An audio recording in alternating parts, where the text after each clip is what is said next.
Hi guys, welcome back to my channel Anusha model. ఈరోజు అయితే simple and easy breakfast అయితే మీకు చూపించేస్తాను, వచ్చేయండి. ముందుగా అయితే దానికి కావాల్సిన ఇంగ్రీడియంట్స్ చూసేస్తాం. రెసిపీ పేరు అయితే పోహా.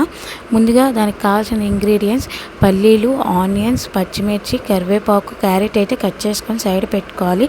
పోహా కావాలి. పోహాను అయితే మంచి వాటర్తో కడిగేసి దాంట్లో వాటర్ మొత్తం తీసి మూత పెట్టుకొని సైడ్కి అయితే పెట్టుకోవాలి. ఆయిల్ హీట్ అయ్యాక దాంట్లో అయితే పల్లీలు వేసుకొని ఫ్రై చేసుకోవాలి. బాగా ఫ్రై అయ్యాక సైడ్ తీసుకొని పెట్టుకోవాలి. దాంట్లోనే ఆవాలు వేసుకొని చిటపట్లు అయ్యాక క్యారెట్ వేసుకొని ఫ్రై చేసుకోవాలి. అవి కొంచెం ఫ్రై అయ్యాక ఆనియన్స్, పచ్చిమిర్చి, కరివేపాకు అయితే వేసుకోవాలి. అవి ఇంకా ఫ్రై అవ్వాలి. ఫ్రై అయ్యాక దాంట్లోనే సాల్ట్ అండ్ టర్మరిక్ అయితే వేసుకోవాలి. టర్మరిక్ వేసుకొని అవి బాగా ఫ్రై అవ్వాలి.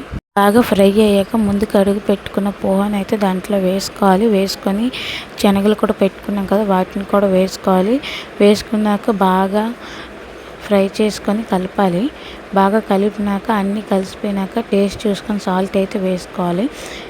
నెక్స్ట్ అయితే 2 minutes హై ఫ్లేమ్లో ఉంచేసి స్టవ్ని అయితే ఆఫ్ చేసుకోవాలి. ఈ రెసిపీ అయితే మీకు నచ్చుతుంది. మీ అందరికీ ఈ రెసిపీ నచ్చింది అనుకుంటున్నాను. ఖచ్చితంగా ట్రై చేసి ఎలా వచ్చిందనేది కామెంట్ చేయండి. ఈ బ్రేక్ఫాస్ట్ అయితే మహారాష్ట్ర ఫేమస్. అండ్ ఇంకా ఇదైతే మన వెయిట్ లాస్ అనేది బాగా యూజ్ అవుతుంది. అందుకనే మీకు షేర్ చేస్తున్నాను. ఖచ్చితంగా మీరు ట్రై చేసి ఎలా వచ్చిందనేది కామెంట్ చేయకండి, మర్చిపోకండి. Thank you for watching. Please subscribe to my channel and share and like. వేడి రెసిపీని అయితే ప్లేట్ తీసుకొని దాంట్లోనైతే వేడిగా సర్వ్ చేసుకొని దాంట్లో అయితే కట్ చేసుకున్న ఆనియన్స్ని కూడా పైన వేసుకొని తింటే టేస్ట్ అయితే అదిరిపోతుంది. అసలు మీరు ఎప్పుడు తినకపోయింటారని నేను అనుకుంటున్నాను. ఇది ఎక్కువగా ఆంధ్ర వాళ్ళకి తెలియదు. ఒకసారి మీరు ట్రై చేయండి, తినండి. చాలా అంటే చాలా